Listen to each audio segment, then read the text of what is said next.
Got Kendrick on the ones and twos back there.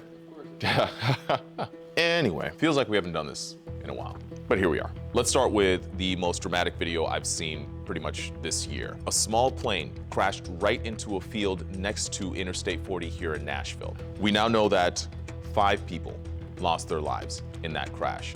3 of them were children. You know, I saw the picture of the family. Heartbreaking.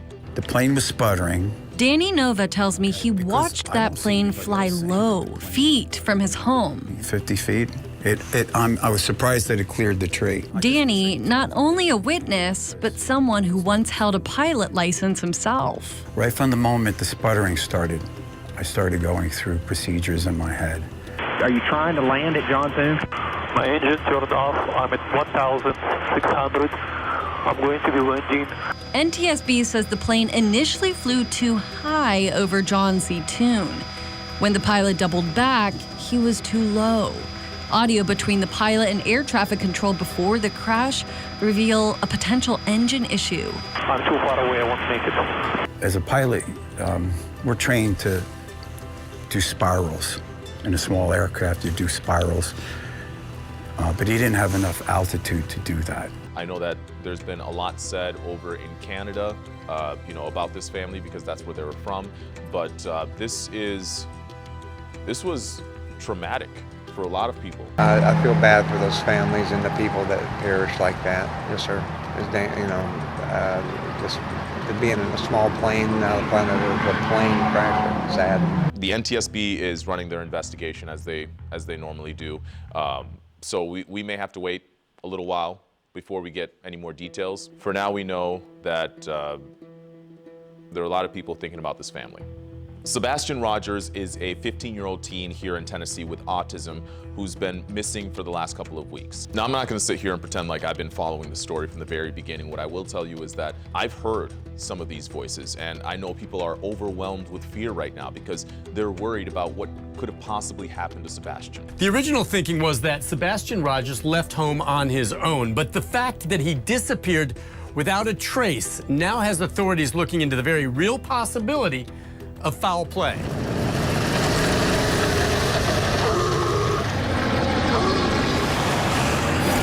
Consider 7 days of intense searching from the ground and air. Hundreds of officers and citizens, bloodhounds, and nothing. No security video of the teen and no trace of Sebastian. We're used to producing, and this is one of those cases that we haven't been able to produce yet. No one is giving up. Sebastian could still be alive somewhere, alone, hurt, lost, or trapped. The search effort will continue, but we're scaling it back a little bit. What exactly does that mean? Well, sources close to the case confirm authorities are now considering foul play and that this missing teen case could become a criminal investigation. His parents have gone on camera pleading for whoever might have him to just let him go. Or, you know, talking to Sebastian himself saying, you know, if someone has you, just run. You know, find a way to get out of there. Run to the next person you meet. Ask to use their phone and call 911. Tell them who you are. Let them find you. Investigators have been looking everywhere, but they also wanted to point out that the family has been supportive and has been cooperative throughout this process. They haven't found him. And at this point, a lot of people are thinking the absolute worst. Detectives are now re-vetting everyone, going through and investigating and, you know, interviewing as many people as they can. But they're also asking for anyone who has outdoor cameras out there in the Sumner County area to look at those cameras on the day that Sebastian went missing. If something does stand out to you, if there's anything else that you can share, they're asking you to contact TBI at 1-800-TBI-FIND. So here's one for you. We have state leaders in Tennessee right now who are saying, maybe you don't need all the details about how we plan to land a Super Bowl, at least not yet.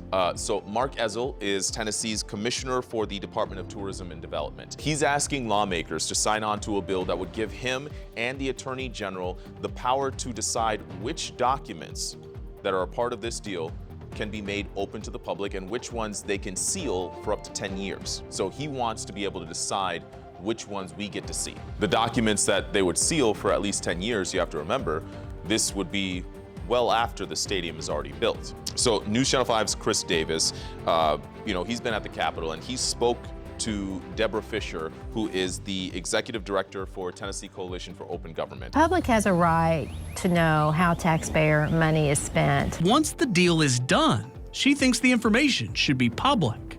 It's a long time after an event happens. And she's worried there's a loophole in this bill that could ensure some documents are never released. If something has only a 6-year retention requirement, it could be destroyed before the 10 years are up. So nobody would ever know. And some of the lawmakers themselves, they said they had a problem with this. But I wouldn't want the records to be destroyed in the normal course of business, as he said, and then they'll not be available to the public when the time comes. Yeah, we wouldn't either.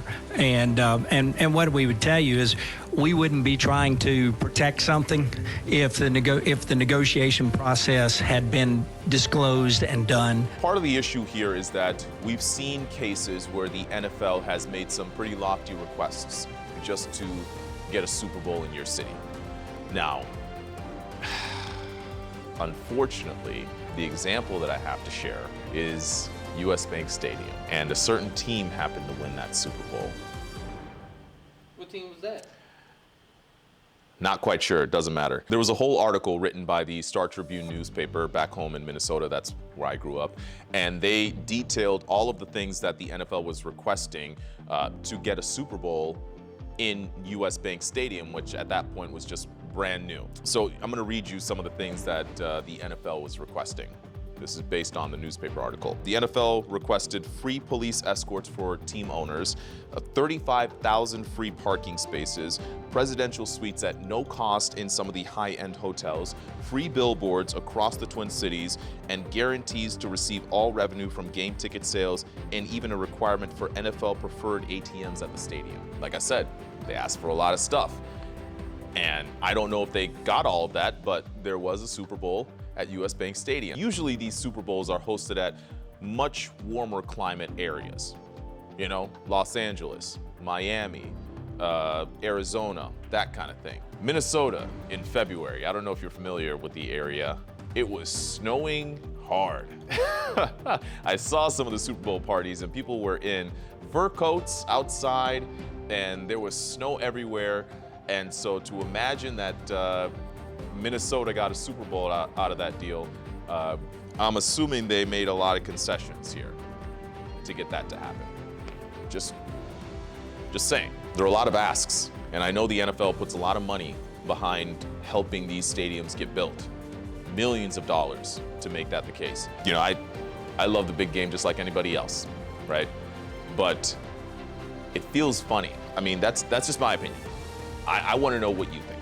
We need to talk about school vouchers here in Tennessee. If you haven't heard, this is quickly becoming one of the most contentious, divisive issues at the legislature this session. It's not just one political group, you know, accusing another. It's people within those groups having issues with this particular bill. I guess let me just go into what it is. Tennessee Governor Bill Lee wants to offer school vouchers so that students who can't afford private school can take some of this public money and pay to get in. But after the first year, Governor Bill Lee wants to open up this program so anyone can ask for one of these vouchers to attend private school, even if you can afford it. You think it's important? But the Senate version has some accountability measures for those who take the scholarship and would allow public school students to enroll in any public school. There's a lot in here that I hope our Senate colleagues will support. The House version has a laundry list of add-ons, including reduced testing for public school students, increases in state contributions to teacher insurance policies, and more. We've now seen places like Wilson County Schools where they've said they want nothing to do with this program, and they're calling on their lawmakers to, relay that message. Tennessee is a supermajority of Republicans, so there's a pretty good chance that this bill passes, but we're now seeing conservative communities out there in Tennessee saying they want no part of school vouchers. So if you've got all these kids going to private schools, and we know that money for public schools is based on the number of children they have, well, now we're talking about money being moved to the private schools that could otherwise have gone to public schools. Does that make sense? Okay. Vouchers benefit no one, no student, no community, no county, no LEA. The other thing that stood out to me is that you may get a voucher to go to a private school, but the private school doesn't have to accept you. They may be getting this money, but they still have the ability to turn you down. And that made me think, I heard one of the lawmakers say, where's the parents' choice in all this? Because we've been talking a lot about parent choice, but it sounds like the private schools still hold all the cards here. If we put it on a ballot, do you think people would vote yes for school vouchers? That's the question. I don't know. I'm asking you. Now, about these lawmakers, we just got a secret recording where we hear a Nashville businessman say that he doesn't just want to get rid of lawmakers who are anti-school voucher, he wants to use victories against them as a form of public hanging to show some of the other lawmakers that they better support these vouchers. Not to Eddie, but to everybody else up there. I mean, public hangings. The voice belongs to Mark Gill, a wealthy Nashville investment banker who at the time served on the board for the pro-voucher Tennessee Federation for Children. At the time, Gill says he had thought about turning against Republican Representative Eddie Smith because Smith had voted against a bill designed to cripple the ability of teacher groups to have dues deducted from teachers' paychecks. Now think about it. I mean, what better way to say to people, okay, you want us to fall on our sword for you, to spend thousands of dollars, which I did personally, to get you elected, and you come up here and do this shit? Let me just show you what the consequences of that are. What do you hear in this recording? Hardcore politics. J.C. Bowman, a longtime conservative, heads an independent group that lobbies for Tennessee teachers. And I'll use the term that Clarence Thomas made famous. This is a high-tech lynching. If you do not vote with us, we want you scared of us. You think? Okay. I mean, the fact that we're using terms like public hanging is serious enough and shouldn't be taken lightly, but this sounds like intimidation. Do you get the sense listening to that he's saying, hey, we own you? Oh, yeah. And that's the whole problem. It's you're a disposable person. You're a vessel up here to do our will, and when you quit doing our will, we're going to dispose of you. And we're going to send a message. Send a message, we're the ones who did it. At the time, Gill was also considering targeting Republican Judd Matheny from Tullahoma because Matheny was viewed as being too close to Tennessee teachers and would be a good scalp to hang on the school privatizers' efforts. And he also has, I think, put himself in a position where his scalp could be very valuable to all school reformers. And then he is one of the people who has bought the TEA line that you need to side with the TEA because of the teachers, and that's your safest route. Judd Matheny was a conservative, big Second Amendment guy. Some of the names they mentioned in there, conservative all the way through, and you're going to eat your own. If we can prove, if you don't side with us, you're apt to lose the election. If we can disprove that, then that's a Deborah Maggart scalp. Deborah Maggart was a respected Republican leader from Sumner County who was targeted by the NRA in 2012 and defeated. When you go back into session, people are saying, you need to steer clear of these guys, just like you steer clear of the NRA, because they are clearly able of taking down people who lead the reservation, and they are much more of a threat than the school boards and the TEA. This is coming from the same person, by the way, who serves on the Tennessee Board of Regents that oversees the state's community and technical colleges. Gill sent us a statement saying that his comments were part of a loud and unfiltered brainstorming session with, ideas that they believed could work or could not work. And you heard it on tape. They're trying to force these rural representatives into supporting this bill. House Democrats are now calling for Gill's resignation because they're saying that he should not have any position with the state saying something like this. Why does something in 2016 still matter? It's because the same people are still in charge, doing the same thing, playing the same dirty tricks. Mark Gill represents the worst of Tennessee. His attitude and demeanor and political threats have no place in the state of Tennessee. But again, I want to know what you think. Tennessee continues to rank in the top 10 for the number of women who are killed because of domestic violence every year. We've actually been in the top 10 for the last 20 out of 25 years. This is all part of a new report from Metro's Office of Family Safety where they actually spotlight a story that I covered back in 2021. The main message, I guess, of this report has been that domestic violence victims run into numerous and unnecessary barriers to get the help that they need. Marie Varsos and Debbie Sisko were both killed back in 2021 by Marie's estranged husband in a double murder-suicide. I covered the story as breaking news, you know, when I showed up to the scene out there in Lebanon, and I wasn't quite sure what I was seeing at the time.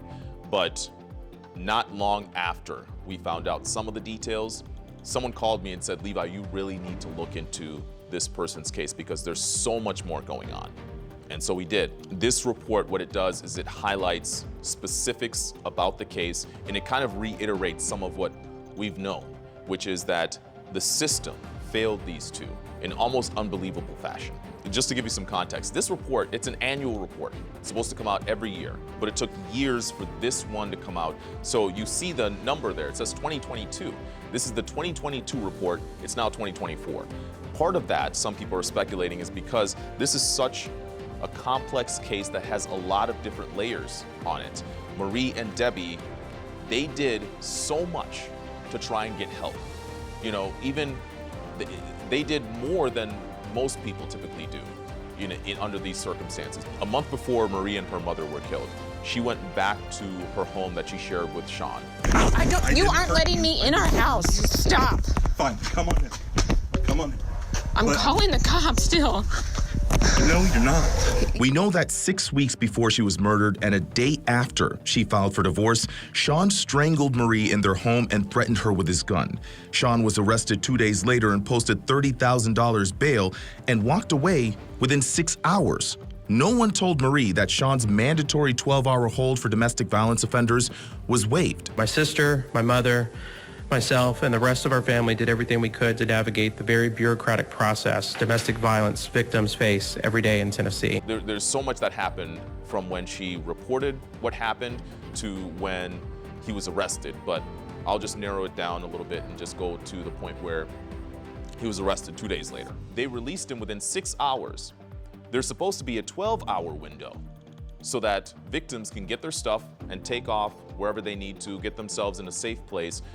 But he was released within 6 hours. This report goes into detail with all of that. Time is our most precious asset that we have, especially if you're a victim. This new report recommends magistrates look closer at what's known as the lethality assessment before they settle on bond. That way they know how much of a risk is involved if certain offenders make bail. Sean's bail documents clearly said that he was a risk to Marie, but even then, he was allowed to walk free at a time where Alex says victims are at their most vulnerable. It's when someone is breaking up, it's when someone has called authorities, and it's when anger and aggression is more likely to happen and people are able to be more retaliatory. If you've been charged with domestic violence, charged with a felony, or you have an order of protection out against you, Tennessee law requires that you forfeit your firearms before trial, which Sean said he would, but never did. This report recommends a firearm status hearing so courts know if offenders still have access to guns. While several things could have been done to make it harder for my brother-in-law to harm our family, there is only one thing that I've been able to identify that if implemented at the time of their death, they might still be with us here today. Sean waited outside his mother-in-law's home for several hours before he opened fire on both Marie and Debbie. Had he been wearing a GPS monitoring device, Alex says they could have had a chance. They could have contacted law enforcement, secured their firearms faster, strategized a plan, and even had time to say goodbye. This report's recommendation is for Nashville ADAs to request GPS monitoring for high-risk cases, not after conviction, but as a condition of bail, which is already an option but rarely used. These victims so oftentimes are being hunted like prey by their offender. Representative Clay Doggett worked with Alex on this GPS monitoring bill meant to keep those charged with aggravated domestic abuse far from their victims. These devices, paid for by the offenders, are worn, and if they're spotted anywhere close, offenders could be sent back to jail. What do you think about the impact that this bill could have? This is allowing the local government to come in and actually do what they should do, which is protect victims and hold the offenders accountable. This is why Alex continues to come back. As painful as it may be, he knows his words have made a difference. I've never had a bill where the whole committee signed on to it before I even told them what was in the bill. What do you think your mother and sister would think of you going through all of this? I think that they would probably not want me specifically talking about them, but talking about how we could sort of help others, which is what I'm trying to do. You've seen people having these devices on them, that they have to wear. Under these circumstances, we don't see it that often. And some of the argument has been, we just don't want all of these, overarching laws. We don't want too much monitoring out there. But we have lawmakers now saying, no, actually, it could save a life. Hearing from the lawmakers, they're convinced not only will this save lives, but this could be the most consequential bill that they file this legislative session. Of course, I want to know, what do you think? If you haven't had a chance to watch our Black History Month special, I totally recommend it. We put a lot of work behind putting something like this together, which is just completely breaking the mold from what we typically do. We actually had to travel to Florida for this story. So yes, Vitek is from Nashville, but his daughter was in Florida. That was special. Wherever we go across the country, if he had a show, I would be on stage with him. One of Vitek's favorite routines was making a box of Wheaties vanish and suddenly appear in a portrait of Carolyn. Did you take the Wheaties box, Carolyn? There it is. She has the Wheaties box. He made the little girl feel like she was princess all the time. But I think it was just so cool to see someone in that time who had that impact on not only the children, but the other interviews being white men who took something so valuable and that kind of helped their careers and where they are today. This gives not only the personal touch of what we're hearing from some of these stories that we covered throughout the month of Black History Month, but we also got a chance to hear from, our very own Black voices here at News Channel 5. I know we are in March right now, but I want to bring this up again because these are stories that you can listen to, and you should probably listen to all year long. I mean, a lot of these issues that some of these folks are experiencing, they're going to be experiencing them all year long. And so it makes sense for us to not forget about it until next February. I think I'll leave it at that. Yeah, we'll leave it at that.